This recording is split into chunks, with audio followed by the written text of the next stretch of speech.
studying the art of dance and my love for Grenada and Grenada's culture, and knowing that Grenada is so rich in its offerings. And oftentimes I've traveled home and I've taught classes under Conception Dance Theater. And what I've noticed was that there are so many rich and just students who want to receive the information, but oftentimes the challenge is accessibility and exposure to different styles. And I thought, why not create a platform, a space, a network for these individuals, adults, young training artists, professional training artists, to have access to that information. And then the pandemic came around. And so even with that happening, I had to navigate and then figure out, well, how am I still going to make this happen? And so it wasn't even the pandemic. I knew there was a need for it to take place. So I will share this with you guys. Each of those individuals hold a dear space in my heart, right? And so when I talk about network and people that I've met along the way, each of them have played a very significant role in just bringing this vision to life. Cecilia gave me the opportunity to teach on island. She was the first individual that gave me an opportunity to teach on island. And every time I come home, whenever I share just an idea, she's always down for it. And she has her dance studio. She's one of the individuals on island, not the only individual, but one of the individuals that continues to nurture and engage with the youth as it relates to the art of dance. And so I will continue to give her a shout out. Hey, Celia. Marianne and Otis and Akoswa, I met at Howard University. So those are fellow Bisons as well. And we actually danced in Howard University's dance major program together. Currently, Carrie Ann is the Assistant Artistic Director of Dayton Contemporary in Ohio, and has had the opportunity to travel to Russia and China. And so she's bringing her expertise. Akoswa is based in Maryland and has traveled to Ghana, has traveled to Trinidad, has traveled overseas, and she continues to promote the African culture.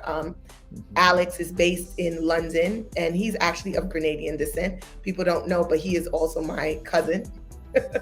But he has studied the art of popping for years, and so he continues to give the authentic, genuine teachings of hip hop and breaking. And then we have Chanel Da Silva, who I was dancing with since I was 7, and Nadia, who continues to perpetuate and preserve the Afro-Haitian language. And so in how we have all these various artists from the diaspora bringing together traditional dance forms and contemporary dance forms. And then on Friday, the opening night, we will be having a conversation about just what does it mean to have this platform.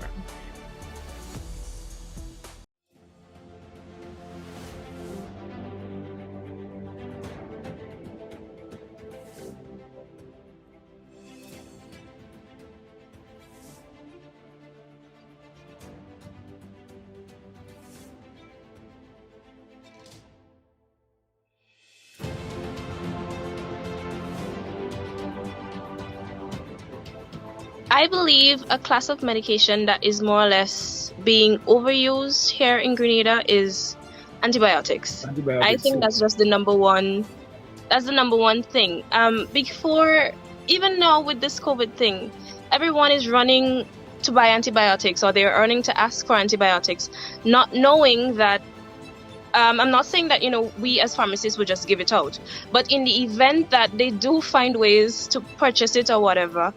In the event of them taking it, they don't realize the detrimental effects of taking unnecessary antibiotics, because when you actually do need it, a lot of the times it don't work because the body has become so resistant to it, and they don't realize the dangers of taking antibiotics.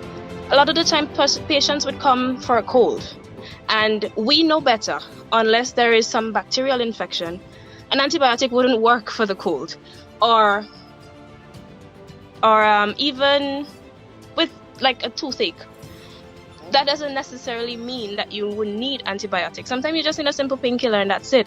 But because we have this idea in our head that antibiotics are the one thing that would cure everything. We just rush to buy it, and we don't realize the actual dangers of taking too much antibiotics and what it does to the body.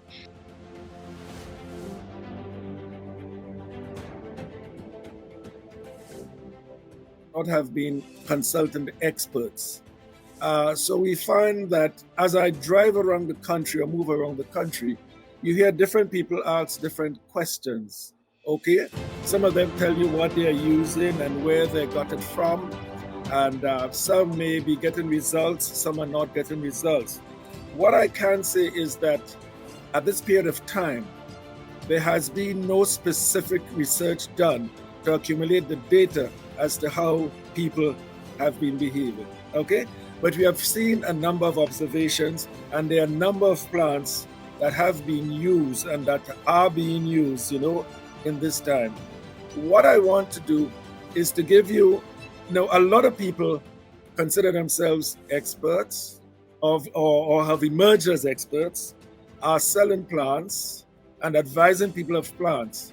But here I want to give you a kind of background in the discipline of pharmacognosy, how we would like to look at plants when you're dealing with maybe as it for any medicinal purpose as such. For the first thing, I want people to remember that we look at things for QSEC. You could remember that, QSEC. So we are very interested in the quality, in the safety, in the efficacy, and in the consistency.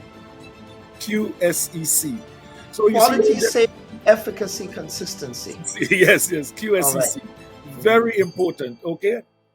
So with that in mind, how do we approach it, and how I think other people approach it. Other people may not be able to approach it in all detail.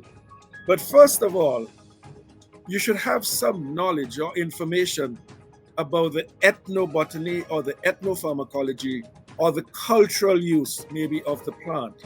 There should be some fundamental information on maybe the original use of the plant in your particular environment or maybe in some other environment. That must be kind of clear, and so you must be mindful of who you're getting that information from, and can you consult with anyone or consult substantive literature to give you background on that information.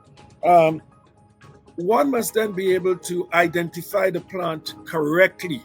This is very, very crucial.